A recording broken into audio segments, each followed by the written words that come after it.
Minua Jidini Ohutini ewo Yesu Kristo mu ene unua Kofi mechia wo baby biara wo ewo ye ne Awurade Yesu Kristo di mu. Ene ye betwa ye nkyekye Awurade asɛm a yesua ewo Romafo nwoma enson ho na Yesu Kristo ye na adom ene day begidi sɛ ye de beba awieye sam na ye mepɛ ne ye de beba awieye na yehunu Romafo nwoma enson ho nsɛm a Awurade nam ne wo nkonkron so de asɛm yi ama yɛn sɛ bɛboa yɛn sɛ akristofoɔ na yɛhunu yɛn tebea na yɛhunu yɛn bra a yɛbɛbɔ. Mpɛn bebree adeɛ a na mehu wɔ Romafoɔ nwoma enson hɔ ne sɛ akristofoɔ bebree yɛfa nsɛm no mu one verse bi wɔ hɔ de ka nsɛm bebree a yɛ na botae a yɛde ka saa nsɛm no megye di sɛ ɛnyɛ deɛ a ɛyɛ mmoa ma yɛn sɛ akristofoɔ. Ebi mu sɛ nsɛm no bi sɛ ɔka wɔ se deɛ mepɛ no deɛ mepɛ sɛ meyɛ mentumi nyɛ nea mempɛ na menyɛ Paul na kaeɛ nti yɛn nyinaa no yɛyɛ bɔne na ɛno na woanhwɛ yi a wobɛka saa asɛm no wɔ Twerɛsɛm mu hɔ na wobusa ho sɛ Paul a wɔtwerɛ saa Twerɛsɛm yi ɛberɛ bɛn ana no wɔka saa asɛm yi na wɔka saa berɛ no ɔka saa asɛm no ne tebea ɛwɔ berɛ bɛn mu ana no wɔka saa asɛm no ɛde ama na sɛ yɛnhunu saa asɛm no ne yɛfa ne sɛ Paul na kaeɛ nti yɛhunu sɛ Paul na kaeɛ ampa ɔn na kaeɛ na yɛnhunu ne tebea berɛ a na saa asɛm no ɔka ɛde akyerɛ ɛberɛ a no wɔ mu no a wanhwɛ a bɛyɛ mfonsoɔ ɛsiane sɛ Onyame afrɛ yɛn no Twerɛsɛm ka ne bebree sɛ Twerɛsɛm ka ne pefee sɛ sɛ yɛnante ɛwɔ honhom mu a honam akɔnnɔ deɛ no ne nnwuma no yɛnyɛ da nti borɔfo no ɔka ɔse ɛyɛ Galantifoɔ nwoma etire a ɛyɛ nsia hɔ Galantifoɔ nwoma etire enum ne yiyi mu a ɛyɛ dunsia hɔ ɔse walk in the spirit and you will not gratify the desire of the flesh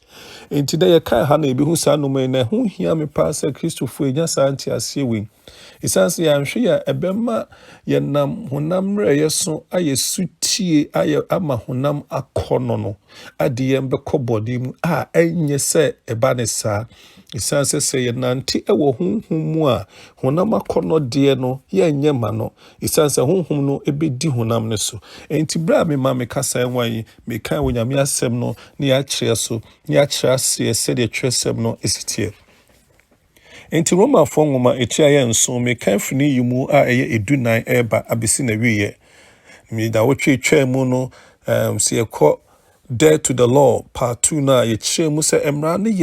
yɛ kronkron Onyame de ma yɛn ɛkyerɛ yɛn deɛ ma yɛn nyɛ nanso na honam dadaa no ɛyɛ mmerɛ nti ɛntumi anyɛ sutie ama Onyame asɛm ɔde mmara no kyerɛ yɛn enti na ɛnyɛ mmara no na ɛnyɛ ɛna yɛyɛ bɔne ne mmom yɛ nipa dua no ana na ɛnyɛ ɛyɛ asoɔden ɛde yɛ nneɛma a ɛte atua ɛde tie Awurade Nyankopɔn sɛ na honam no dadaa no na ɔyɛ bɔne akoa na sɛ yɛbɛhu Yesu Kristo a yɛnyɛ bɔne akoa biem na mmom yɛyɛ Kristo ma a Twerɛsɛm ɛka sɛ yɛso aba a yɛtene ne aba ɛwɔ honhom mu ɛnam honhom a wɔte yɛn mu no nti yɛyɛ aba soɔ ɛyɛ honhom aba a ɛyɛ tene ne aba na nti yɛnni kane tebea anim a ne yɛwɔ honam mu ɛso honam aba a ɛnyɛ deɛ na ɛsɛ Onyame ani no nti yɛ adeɛ ɛsɛ sɛ Kristofoɔ yɛhu ne yɛhyɛ ne nso yie enti mekenkan Romafoɔ nwoma enti firi ne etire nso ne mu 14 ɛba no ɔbɔ nsɛm bi so ne de abesi na wieɛ na afei yɛ establish this fact ɛwɔ Twerɛsɛm mu sɛdeɛ Twerɛsɛm ka no na ama yɛtumi afa Nyame asɛm ɛde akasa ɛwɔ kasa a ɛde nkranhyɛ ɛne nam yɛ ɛbrɛ okristoni ne afoforɔ a ɛkanyan no ɛma ne bɔ ɔbra a ɛhyɛ Awurade animuonyam na mmom yɛnka nsɛm ɛmfiri Twerɛsɛm a asɛm a yɛreka no yɛnhu tebea ɛne sɛdeɛ na ɛsi kasa fa ama saa nsɛm no anhyɛ wɔ nipa kutupa anhyɛ no den ɛwɔ bɔneyɛ mu daabi Nyame ɛnka n'asɛm a ɛde nkranhyɛ bɛbrɛ yɛ ama yɛyɛ bɔne a yɛaka sɛ nyɛ hwee daabi bɔne nyɛ na mmom yɛwɔ honhom a wɔhye yɛn den ma yɛyɛ Nyame apɛdeɛ hallelujah. Enti Romafoɔ nwoma etire a ɛyɛ nson ne yi mu 14 no mekan ɔse na yɛnim sɛ mmara no yɛ honhom mu adeɛ na me deɛ meyɛ ɔhonam mu ni a watɔn me ahyɛ bɔne ase. Na deɛ meyɛ no menhunu ɛfiri sɛ ɛnyɛ deɛ mepɛ na meyɛ na mmom deɛ mekyire no ɛno na meyɛ. Na sɛ deɛ mempɛ no na meyɛ ɛneɛ na mepene so sɛ mmara no yɛ. Ɛneɛ na afei ɛnyɛ me na meyɛ bio na mmom ɛyɛ bɔne a ɛte me mu no a. Na menim sɛ papa biara nti me mu. Mekyerɛ me nipasu mu ɛfiri sɛ papa ho pɛ deɛ ɛwɔ me mu. Na mmom sɛdeɛ mɛyɛ no deɛ mentumi. Nti wohwɛ a brɔfo no ɛka no yie wɔse for I know that nothing good dwells in me, verse 18 hɔ no, that is in my flesh. For I have the desire to do what is right, but not the ability to carry it out. Enti ni nkron hɔ no ne yi mu du nkron ɔse na papa a mepɛ no menyɛ na mmom bɔne a mempɛ no ɛno na meyɛ. Na sɛ deɛ mempɛ no na meyɛ a ɛneɛ ɛnyɛ me na meyɛ bio na mmom ɛyɛ bɔne a ɛte me mu no a. Ɛneɛ mehunu mmara yi sɛ me a mepɛ sɛ meyɛ deɛ ɛyɛ no bɔne wɔ me mu. Na me mu nipa fam deɛ m'ani gye Nyankopɔn mmara ho. Nanso mehunu mmara foforɔ bi wɔ me honam akwaa mu a ɛne m'adwene mu mmara ko na ɛfa me domum ma bɔne mmara a ɛwɔ me honam akwaa mu no. Ne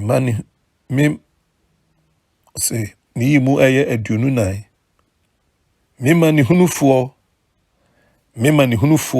a brɔfo no ka ne sɛ wretched man. Nti wɔse mema ne hunufoɔ hwan na obɛyi me afiri saa owuo nipadua yi mu. Na afei aseda mfa yɛ n'Awurade Yesu Kristo so ɛnka Onyankopɔn.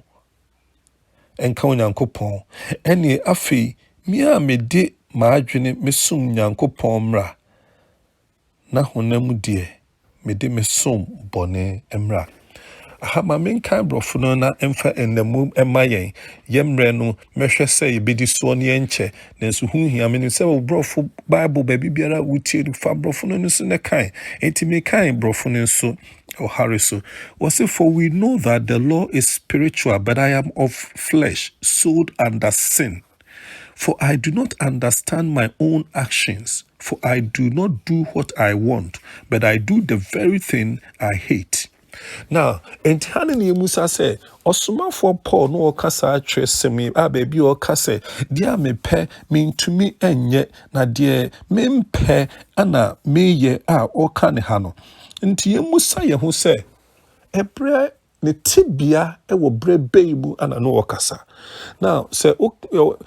mo a moyɛ literature no woyɛ ne novel ready wɔkaya na brɔfo bi bɛm yɛse flashback. Now, sɛ wohwɛ flashback a the whole idea of flashback is say things in the past no in the present action no na ɛno ɔkasa fa ho anaasɛ ɛno ɛba ɛwɔ present action mu, but the reference of it no is an activity that has already taken place, that is thing in the past. That is flashback. Enti yɛnhwɛ sɛ onyame akoa Paul a Awurade dam ne so atuamfo bebree aka sɛ yɛnante ɛwɔ honhom mu na yɛnante wɔ honhom a yɛnyɛ honam apɛdeɛ a waka no wɔ Galantifoɔ nwoma hɔ sɛ na honam nnwuma no ani sei ɛyɛ sɛ Galantifoɔ nwoma ɛtire enum ɛfiri ne yiyi mu edunkron ba no ɔbobɔ bɔne yɛ honam nnwuma na ɔwie ɔsadeɛ ba sɛ honhom na bɛnie ɛbɛyɛ den ana saa ɔsomafoɔ wei wɔ ne nam yɛ mu a ɔtu nyame mɛfu bɛka na kyerɛ ne ho sɛ deɛ mepɛ mentumi nyɛ na deɛ mempɛ ɛna meyɛ adentia na wɔka ɛde kyerɛ mu sɛ na sɛ meyɛ wei no a na ɛkyerɛ sɛ ɛneɛ na honam no ɛna ɛdi ne soɔ na busa ho sɛ enti wei ɛbɛyɛ ɔsomafoɔ Paul mmara no ɔde nam yɛ ɛyɛ nyame adwuma ana wɔka saa asɛm wei ɛfa ne ho ana ɛneɛ na yɛ adeɛ ɛsɛ sɛ yɛbusa ho Na mimi deɛ megye di sɛ enti ɛwɔ ha no mmerɛ a wɔka no ɛbɛyɛ te sɛ obi yɛ drama performance na soliloquy anaasɛ soliloquies enti ɔno a ɛrekasa kyerɛ ne ho na wɔka nsɛm bi enti then na n'adwene ɛkɔɔ berɛ bi mu but wɔkasa ɛkɔ berɛ bi mu no te bi a ɛtwa mu ɛwɔ mmerɛ a no wɔwɔ honam mu na wɔyɛ honam nneɛma no sɛ wɔanhwɛ no ahu berɛ a na wɔka nsɛm yi a wɔka prempre yi mu saa nsɛm yi ɛberɛ bɛn mu ne tebea wɔ berɛ bɛn mu ana na wɔde nsɛm no ɛrekyerɛ wɔankɔhu no a wɔadwene bɛyɛ wɔ sɛ ɛsiane sɛ wɔka ne mprempre yi mu no nti no ɛyɛ ne mprempre tebea no mu na wɔde kyerɛ nanso na bia ɛnte saa ɛno nti na meka sɛ yɛnhwɛ flashback no nti ɛsɛ ɔtumi hu sɛ scene bi wɔ ha ɛba a wohwɛ no ana aba w'ani ama ho so a wohu sɛ sɛ yɛ deɛ atwa mu deɛ na abɛda hɔ a bɛhwɛ wohwɛ movie koraa saa de ne taa si paa nti it is very important for you sɛ wokae saa romafoɔ nwoma ɛkyerɛ nso ha no a w'ani bɛba saa adeɛ no so sɛ adeɛ a wɔrekae no ɛwɔ ne tebea ɛwɔ berɛ bɛi mu na ɔtwerɛfoɔ de ɛrekyerɛ na twerɛsɛm no da n'adi pefee ɛno nti sɛ yɛhwɛ baabi a yɛkenkan a mesa kenkan hɔ no nti wɔ se for I do not understand my own action for I do not do what I want but I do the very thing I hate. Now if I do what I do not want I agree with the law that it is good. So now it is no longer I who do it but sin that dwells within me. Na yɛnhwɛ adeɛ na sɛ bible ɔsomafoɔ ade nyinaa ma ɔsomafoɔ paul yɛ so ɛka tebea bi mu ne nneɛma wɔyɛ deɛ mepɛ sɛ meyɛ no menyɛ no na meyɛ deɛ mempɛ na meyɛ no ɔne ba sɛ afei no sɛ ɛnyɛ me a na yɛ bɔne a ɛti me mu no a ɛmawerɛ mfi sɛ onyame asɛm ɛwɔ romafoɔ nwoma ɛtire a yɛwɔ nsia hɔ no ɔma yɛhu sɛ we are dead to sin. It was my own saying the old nature no the carnal man no in Yesu wuye na ye crucify no wa kill sa man no and it is saying ye inner man ye new man the regenerated being no ana eye adwuma na so obesane ka se ye obi a wo kan no Roma fo nwoma etrensia esi ni pose ye hunam dada no wa bona se nti bone boni enni yensu tumi bi ma na sɛ wɔsan bɛka na sɛ afei wɔno wɔ ne tibia sesei mu no ɛyɛ boni na tinimu na nti deɛ ɔmpɛ ɛno na ɔyɛ a na busa ho sɛ ɛnneɛ na nsɛm a wɔkɛn ɛbɔ abura na nso nyame asɛm mo abura ɛno nti na mka sɛ nti yɛnhwɛ brɛko a no wɔde kyerɛ ɛwɔ ne ho tibia nim ɛno nti sɛ yɛhwɛ hɔnom a mesan akenkan biem nti sɛdeɛ ɔtwerɛfoɔ no ɛkaeɛ no ɛyɛ onyame akoa do ɔse for I know that nothing good dwells in me that is in my flesh for nti wɔn sɛ ɔse in my flesh this carnal man and wɔka sɛ in this flesh nti wɔn sɛ honam yi nti wɔka sɛ in this flesh a ɛna kyɛ sɛ saa brɛ no na honam no na edi ne so nti na deɛ ɔmpɛ no ɛne na ɔyɛ na sɛ yɛbɛhwɛ a wokɔ galatifoɔ nwoma ɛtire a ɛyɛ enum ɛyɛ ne dunsia no a meka hɔ no nso abɛhyɛm na yɛhu baabi a twerɛsɛm yi onyame asɛm sɛdeɛ si yɛ adwuma ma ne ma ɔse na me se monnante honhom mu na monni honam akɔnnɔ akyi na honam kɔn dɔ tia honhom na honhom tia honam na nneɛma mmienu yi nhyia na ɛsi mo deɛ mopɛ sɛ moyɛ ho kwan na sɛ honhom de mo nam a na munni mmara ase so ho enti wokan ne brɔfo no a sɛdeɛ mekae enti wɔno mmom ɛtuofo galatifoɔ sɛ enti yɛnante honhom mu na sɛ yɛnante honhom a deɛ bɔne ɛpɛ sɛ yɛyɛ no honam ne pɛ sɛ yɛyɛ no yɛnyɛ ma honam enti English ni kan kama paa nso sɛdeɛ twi ni kan no ɔsɛ but I say walk by the spirit and you will not gratify the desire of the flesh for the desires of the flesh are against the spirit and the desire of the spirit against the flesh for these are opposed to each other to keep you from doing the things you want to do but if you are led by the spirit you are not under the law. Enti adenti no se afedie nante honhom a na yeni mrase. Esan se hu se honam na wo mrase no the old man no want to mean yet dear Mrani Shen so on ye. Intin a bar Roman form where chains was we are dead to the law. Now dead to the law no ana no chese honam dada na ntimi nya de mra pe no Yesu wi wa bossa honam dada no asenua. It is say ye no ye honam foforo no ana ewo ho a ewo yi honhom onyame honhom edi ye nanim eye ne nyuma enti aba yeso no yeso tenene aba said the wakan wo trese mu Roma fo nwoma mu ho no eni nti se Paul kan wo ha said the ope ontumi nya ne de ode yebetimi ede ya dwene atiase se ene no wo kan wo brebia na ne tebia mu eye honam no na ehye ne so edi ne so a saa bere no na ontumi nya de opese wo ye no ɛno nti sɛ woyɛ yɛ kristofo ne ati wɔ yase a ɛno na bɛma yɛhunu sɛdeɛ onyame asɛm a ɔkasa kyerɛ yɛn sɛ enti yɛnante honhom de bɛhu mfasoɔ na mede ɛba awieɛ enti mekae verse number 20 ɛhɔ ɛba no ɔse for now if I do what I do not want it is no longer I who do it but sin dwells within me so I find it to be a law that when I want to do right, evil lies close at hand. For I delight in the law of God in my inner being, but I see in my members another law waging war against the law of my mind and making me captive to the law of sin that dwells in my members. Verse 24, I say, wretched man that I am, who would deliver me from this body of death? On this body of death, or refer to the flesh, the carnal man. No, we no can say thanks be to God through Jesus Christ our Lord.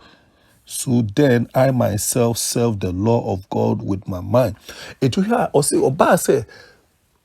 wretched man, and then the Trinity can say, me man hunu for. Saa na twi de ka no o kan twi ba bi atwi version American no wo se hwan na obeyi me afri saa owuo nipadua yi mu on de oka hwan na obeyi me afri saa owuo nipadua yi mu owie no se na afi asedamfa ye de Awurade Yesu Kristo so nkan Nyankopɔn o se glory no hu say Yesu Kristo mom no aba beyi ne afri saa owuo nipadua that is this flesh entimi nyame apedie no enti Kristo ni se otia se e wo saa Roma fo nwumatie nso a ba bi ha oka ene se de meka blof no flashback wo bu nkompo wo bu ne ko ekọ nachi ana oka asem a ebra etwa mutibia bi ma no mu enti si yehu ni saa se ene na wotwa nanimum ahwe nachi no oka na bre bi etwa mu ne tibia mu eni ti no oka se ti hwan na beje me manihunufo wretched man obi no say thanks be to God through Jesus Christ not just what the bema or beji ni free ni wretched state no and what the accident man no say accident kan Nyankopon enam sa bema yo beji mi free me tibia na me wa manihunu mu eno no boy Yesu Christo din into verse number 24 say wretched man that I am who would deliver me from the body of death thanks be to God through Jesus Christ our Lord. So then I myself serve the law of God with my mind, but with my flesh I serve the law of sin. That's what she say koba honemu na wonante dia ene dia obehye bone ase no aye bone apedie but esanse onante wo honemu no onhye mrase nti that means say honhom no ne di nanim etenu be me no aye nyame apedie etimi nua Kristo ni ene ye dia asemu si se ye kan Roma fo nwumantie so ne ye kan ho na wan hwe ya odi wadwem be court bia bi ma ebe ma oye bone enye hwe ba Awurade ama ye honhom a honhom no edi anim ye nyame apedie ene onyame won konkro enti ye hu se ye fufu yemu no ye ye onyame apedie e de hye ne die no munyam na ye ntena se ma honam yi emye nso honam aba ye betena se ewo honhom ni aso honhom aba eye trene de hye Awurade Nyankopɔn ne munyam Awurade hyirawo Mr. Okotresem no mu na also nya nte ase said ye kai okọ YouTube a na obọ Kofi Agyenim Boateng a yenkyekye ubenya ni nyina na wasan tie biem ne be nhyira ma Awurade nhyira wo wonte nanim nkyerɛw Yesu ya adoma ye be hyia biem. Bye bye.